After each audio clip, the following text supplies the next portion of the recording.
Nile Gardiner is with the Heritage Foundation. He was an advisor to the late Prime Minister Margaret Thatcher. And Niall, we were listening to that report by Nick Robertson, who was saying she was a woman, she's a woman of principle, but she couldn't deliver on Brexit.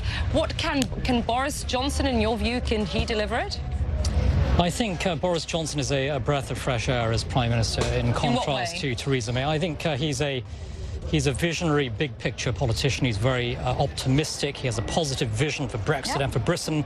I think Theresa May became an incredibly negative Prime Minister, and Brexit became a damage limitation exercise, whereas Boris Johnson sees Brexit as a tremendous opportunity for Britain and for the world as well. She was a negative Prime Minister because she was surrounded by those who kept stabbing her in the back, those within division within her own party. I wonder if that optimism will soon go away once he realises the enormity of the job at hand. I think he does realise the enormity of the task at hand. Yeah. He must unite the Conservative Party, unite the country as well. This is a pivotal moment for Great Britain on the world stage, and Brexit is so incredibly important for the British people who voted for Brexit. They want to see Brexit delivered, and Boris Johnson is 100% committed to delivering Brexit on October 31st, deal or no deal.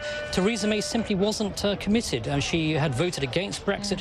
Her heart wasn't in it. At the end of the day, she was a very, very poor, weak leader, and Britain needs a strong leader right now, someone who clearly, in the case of Johnson, is a big admirer of Margaret Thatcher, Winston Churchill. He wants to follow in their footsteps. Now is his opportunity to do so. His hero is Winston Churchill. Tomorrow we'll hear from Boris Johnson at 10 Downing Street, roughly around 5 o'clock, 12 p.m. Eastern. What do you think we'll hear from him? Because that speech is critical. I mean, Margaret Thatcher was Francis Assisi's, was a very well-known speech that we still continue to use that today. What will he be tapping into? I'm sure unity is one of those aspects. Yes, I think he'll want to unite the Conservative Party, the country. But this is also, I think, a speech that will be about leadership, about vision, about Britain's future as a truly sovereign, independent nation outside of the European Union. And so Boris has a real sense of history that drives him.